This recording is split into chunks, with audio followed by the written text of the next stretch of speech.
Kata Nabi, perempuan paling gampang masuk surga.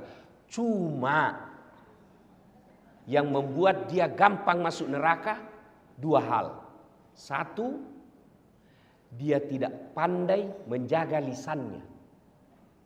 Gosip. Ini kalau kumpul begini, jangan pikir bebas gosip. Enggak. Itu kalau datang itu temannya dilihat sama-sama Dharma Persatuan, dia lihatin tuh Pak. Dari atas kepala sampai ujung kaki. Dia tidak gosip tapi mukanya sinis. Dia tidak gosip tapi sinis tuh lihat orang.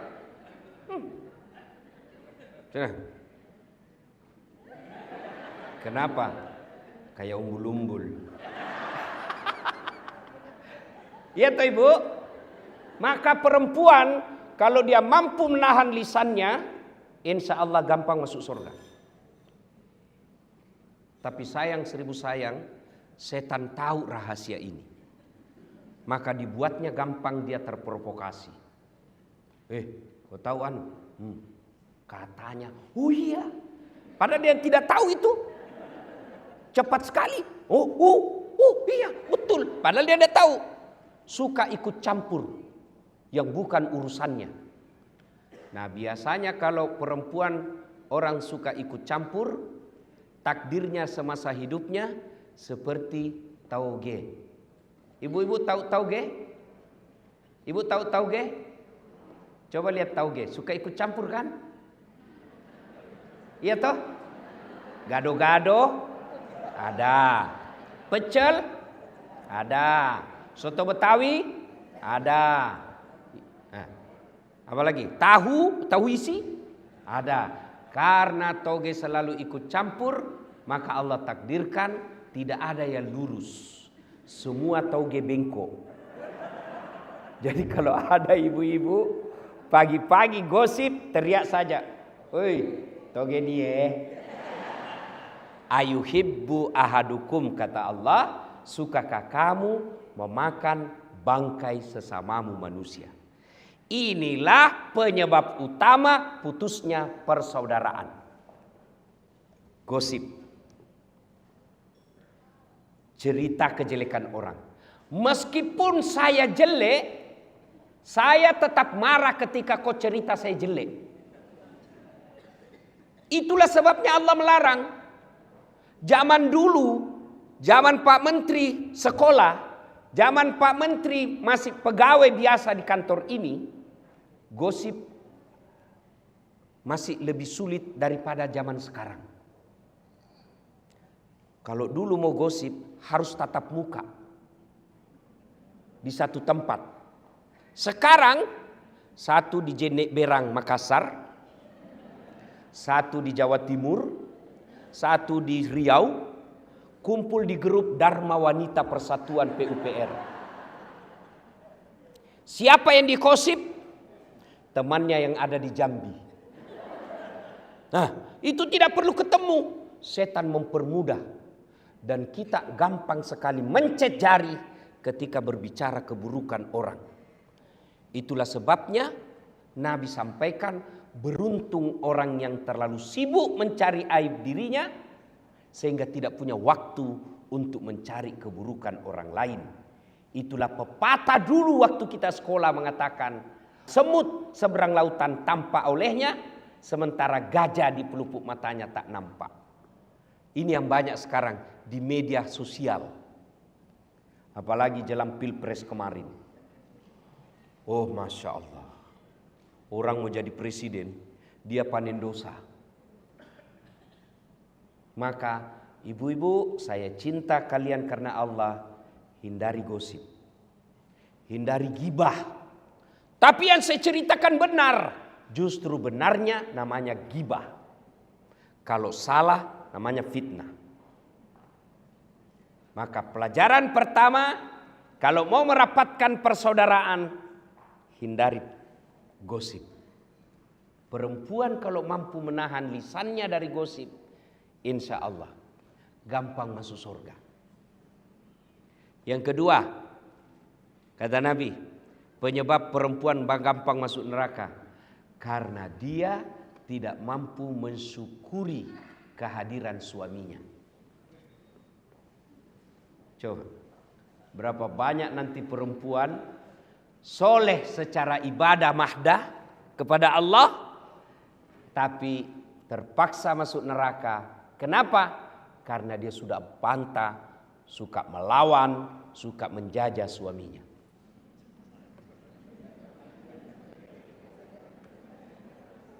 Ya Ibu? Ya? Halo Ibu? Mau gampang masuk surga? Mau Ibu? Mau? Kata Nabi, minta ridha suami. Bagaimana cara minta ridha suami? Yang praktikum, yang langsung bisa dipraktekkan. Satu, kalau suami mau berangkat, jangan lupa usap dadanya, minta ridhanya.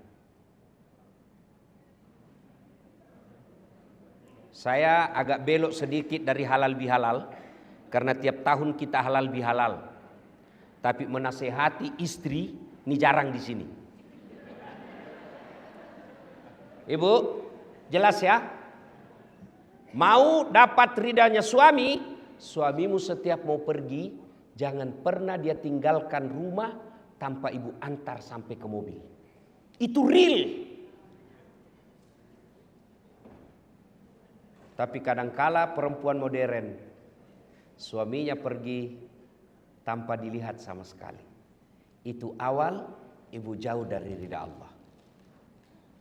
Antar, pegang tasnya, masuk ke mobil. Itu istri saya Pak Menteri.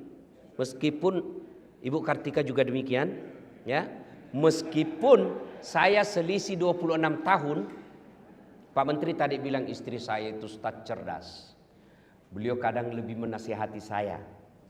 Memang istri begitu. Daripada ibu jaga HP suami, tapi kan kita tidak berkhianat. Ya, tidak berkhianat. Jadi gimana caranya? Istri saya kalau saya mau keluar, itu ransel saya dipikul. Ya, saya bilang karena ransel saya itu ya setiap kemana-mana agak berat. Karena banyak barang elektronik di dalam.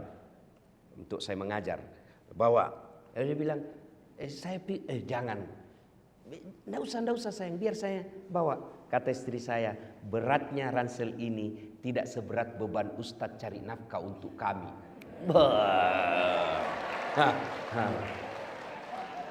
Bagaimana Pak Irjen pernah rasakan seperti itu Pak? Coba kalau ibu setiap hari begitu, biar perempuan mana yang goda suami, dia tidak akan tergoda. Kenapa? Ada bidadari di rumahnya.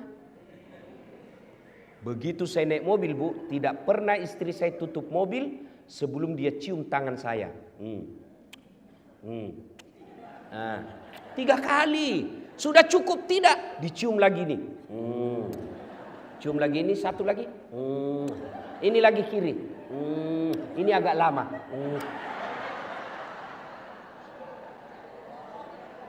Ayo bapak-bapak pernah merasakan? Ibu-ibu setiap mau pergi suami, cium tangan. Nah, pantas perempuan lain cium tangannya suami. Coba ibu amalkan deh, ini real. Nggak usah, ibu tidak usah menjelis taklim 1 bulan kalau nggak praktek ini. Itu real bisa ibu. Dapat ridha suami. Apa cukup sampai di situ istri saya? Tidak. Dia usap dada saya, lalu dia bilang, Ustadz ridhoi saya. Dia tidak tutup pintu mobil sebelum saya bilang, ya meskipun semalam bertengkar. Bohong kalau ada suami istri tidak pernah bertengkar. Apa Ustadz tidak pernah bertengkar? Bohong. Bohong kalau ada katakan Ustadz tidak ada masalah rumah tangganya. Bohong. Saya aja ada masalah Ibu. Apalagi setelah saya viral kemana-mana. Banyak masalah saya Pak Menteri. Apa masalah saya? Banyak janda curhat. Modus pura-pura minta doa-doa penenang jiwa. Lama-lama dia bilang Ustadz maukah Ustadz menjadi imam dalam ini? Saya bilang mohon maaf Ibu, saya bukan imam, saya penceramah. Jelas ya Ibu? Real. Yang kedua, ibu sebagai istri pejabat ataupun bukan pejabat, ketika suami pergi, bantu suami cari nafkah. Bagaimana bantu sama cari nafkah? Ibu tidak usah dagang kiri kanan keluar rumah, nanti difitnah orang. Real bukan pekerjaan yang mendatangkan rezeki.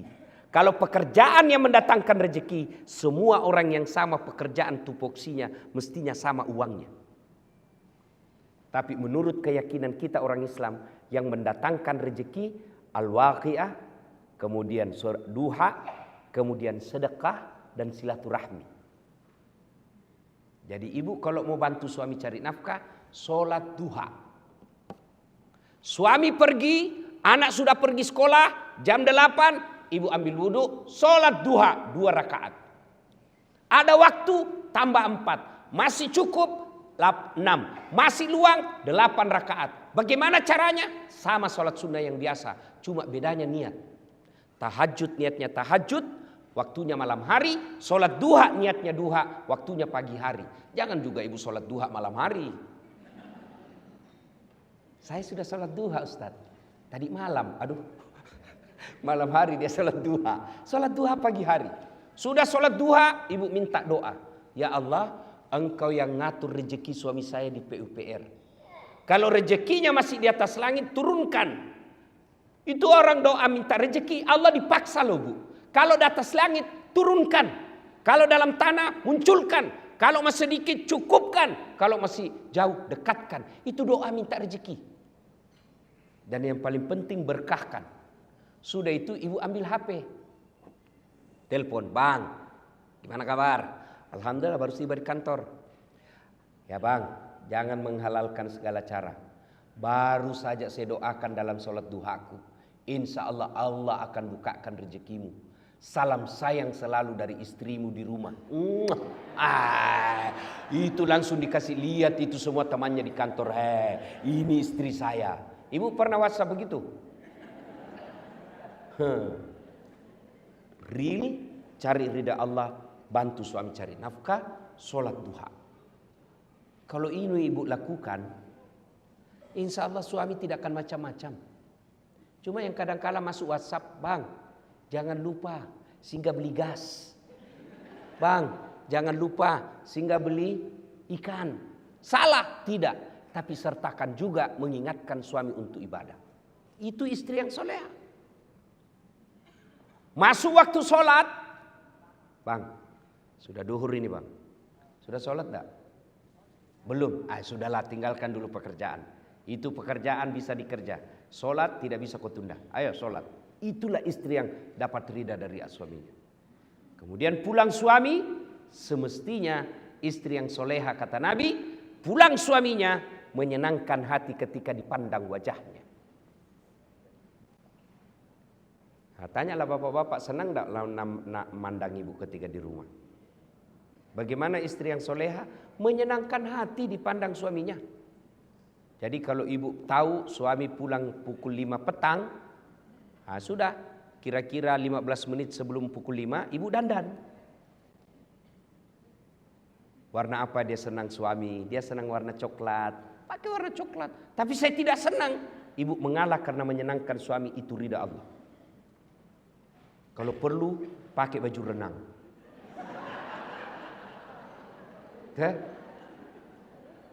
Alhamdulillah ibu-ibu saya lihat semua hari ini, Masya Allah, cantik semua. Tapi saya curiga hanya karena ada acara. Tapi begitu mau tidur dengan suami, daster. Ada pula itu bedak yang putih di sini penuh, baru dikasih timun. Ada handuk di kepala. Bagaimana suami tidak depresi? Aduh, setengah mati sih cari duit begini jodoh saya. Maka istri yang baik menyenangkan hati ketika dipandang wajahnya. Yang kedua kata Nabi, ketika suamimu ada di rumah, maka buat dia tenang dan betah di rumah. Mohon maaf ibu ya, saya sengaja tema ini bahas karena ini acaranya Dharma Wanita Persatuan. Supaya ada bekas kita bawa pulang untuk ini bu. Dunia sementara. Pak Basuki menteri sekarang, tinggal beberapa saat. Akan ditinggal. Tapi menjadi suami, menjadi istri, itu bisa sampai akhirat. Dan ibu tahu makna dari doa fid dunya hasanah.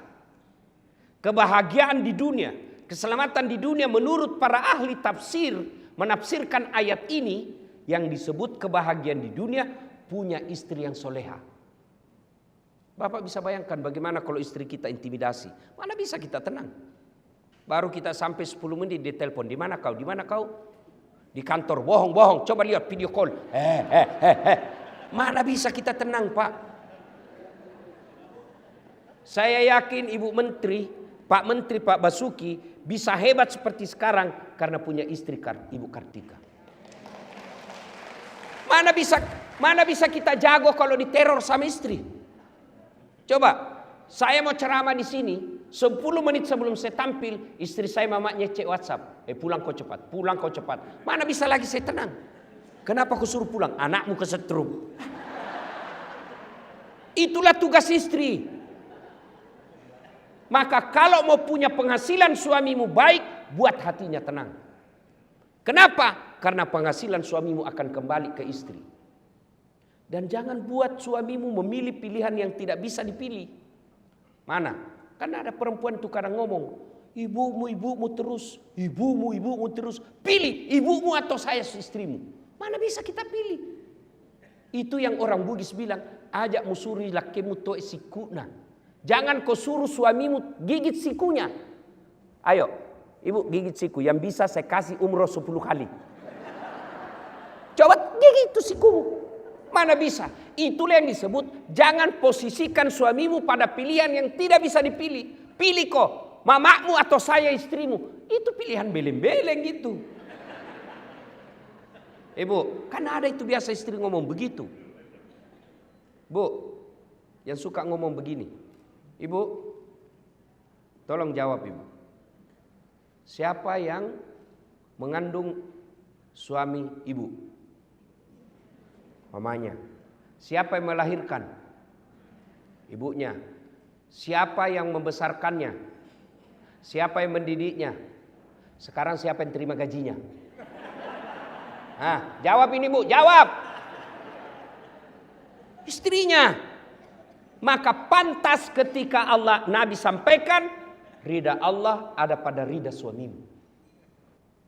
Maka istri yang soleha membuat suami betah di rumah. Itu real. Tidak usah baca kitab kiri kanan. Real itu. Itu kesimpulannya semua kitab. Ibu, sekali-kali pikir tuh, susahnya itu jadi suami. Di jalan macet. Di kantor dimarah-marahi Pak Dirjen. Dimaki-maki, memang kau goblok. Selalu siap salah Pak. Masuk warung kopi dikejar tagihan. Ya kan? Sampai di rumah dimaki-maki lagi sama istri. Memang kau goblok, kenapa kau tidak lawan? Mau dilawan dan dia dirjen. Sampai di masjid lagi dengar khotbah, neraka lagi dicerita, kau dibakar, dilipat, diguling. Mana enak jadi suami kita? Sampai di rumah dimaki-maki lagi, hilang kita punya harga diri. Dan itu perempuan salah satu kelebihannya ahli sejarah. Tidak pernah dilupa kesalahan kita, Pak. Sudah 5 tahun yang lalu ada kesalahannya, dijelaskan kesalahannya, dia berusaha menjawab kesalahannya itu, belok, nyambung lagi 5 tahun yang lalu. Itulah perempuan ahli sejarah. Maka istri saya berkata, karena kami perempuan ahli sejarah, tolong kau suami jangan bikin sejarah. Top. Ya, nah ibu-ibu yang saya muliakan, muliakan suami. Kadang-kala kita sakit, kadang-kala kita cemburu. Tapi jangan sakit dan cemburu itu yang baru beberapa saat melupakan kebaikan suami yang sudah puluhan tahun. Kalau ini yang kita lakukan disebut innallaha yuhibbul muhsinin. Allah mencintai orang-orang yang bukan saja memaafkan suaminya, tapi juga membalas dengan kebaikan. Itu esensi dari halal bihalal. Memaafkan, bukan sekedar memaafkan, tapi juga dia berbuat baik kepada orang yang menyakitinya. Ibu bapak saudara-saudara sekalian, suatu kali Nabi lagi duduk-duduk dalam masjid. Tiba-tiba Nabi bersabda, sebentar lagi akan muncul penghuni surga. Datang dan semua orang melihat, apa kelebihannya ini orang? Kalau dilihat dia masyarakat tidak terkenal, ibadahnya juga tidak istimewa. Lalu Abdullah penasaran, dia mau tahu apa amalnya ini sehingga Nabi jamin masuk surga. Maka dia datanglah ke rumahnya dan berkata, Assalamualaikum Tuan. Waalaikumsalam. Bolehkah saya menginap di rumahmu? Oke, nginap. Abdullah malam bangun sholat tahajud. Yang dijamin masuk surga yang punya rumah, dia cuma tidur. Pagi hari Abdullah bin Umar sholat duha, ini cuma duduk. Sore hari Abdullah tadarus, ini orang cuma lihat-lihatin. Hari 2, 3 begitu. Abdullah kemudian berkata dalam hati, sepertinya lebih banyak amalku dari ini orang. Dan dia terus terang, Tuan, saya mau tahu apa keamalanmu sehingga Nabi jamin kau masuk surga. Dan itu 3 kali Nabi ucapkan. Kata dia, tidak ada, kau lihat amalmu lebih banyak dari saya. Kau sholat malam, saya tidur. Lalu Abdullah berkata, baiklah kalau begitu saya pamit pulang. Belum jauh dipanggil. Abdullah ta'al sini dulu. Apa gerangan? Ada yang saya lupa. Apa itu? Saya setiap malam sebelum saya tidur, saya berdoa kepada Allah, ya Allah, ampuni orang yang menyakitiku dan bersalah kepadaku hari ini, karena aku telah memaafkan mereka sebelum saya tidur. Lalu Abdullah berkata, Allahu Akbar. Itulah yang membuatmu gampang masuk surga.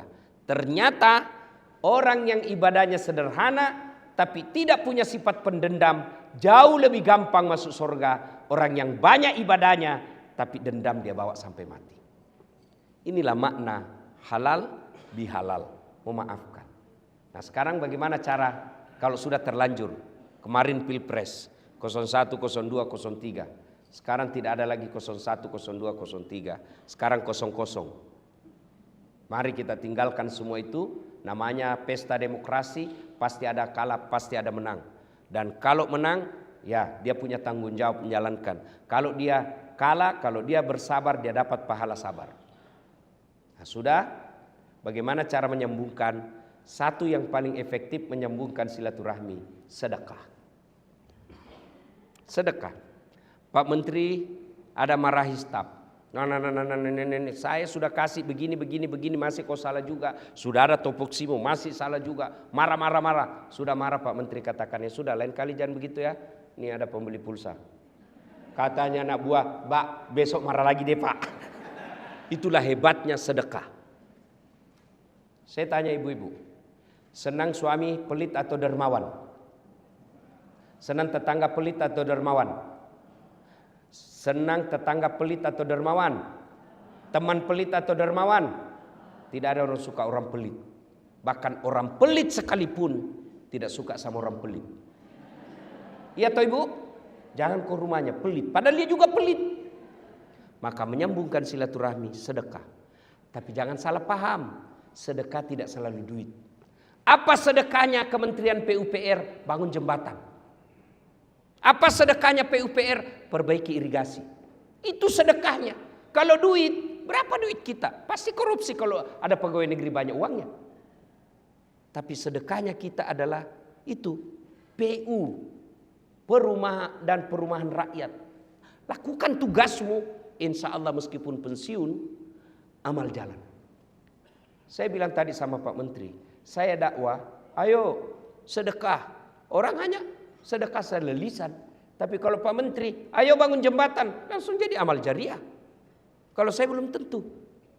Maka merugi orang yang punya jabatan dan kuasa tidak memanfaatkan jabatan kuasanya untuk sedekah akhirat. Kata Nabi, siapa yang mau dipanjangkan umurnya, dimurahkan rezekinya, dan tertolak dari bencana, maka hendaklah dia bersilaturahmi. Dan masjid itu bisa diselesaikan pekerjaannya hanya dengan modal silaturahmi dalam pekerjaan ustadz dan balai besar PUPR yang ada di Makassar. Itulah sedekahnya Bapak. Itu sedekah. Ya. Bukan sedekah selalu duit, karena duit kita tidak seberapa. Maka sedekahlah dengan pekerjaan. Jembatan diperbaiki, jangan sudah diresmikan, belum diresmikan sudah rusak. Ibu bapak saudara-saudara sekalian, inilah makna halal bihalal kita. Wa'tasimu bihablillahi jami'an wa la tafarraqu. Berpegang teguhlah kepada tali persaudaraan agama Allah dan janganlah engkau bercerai-berai.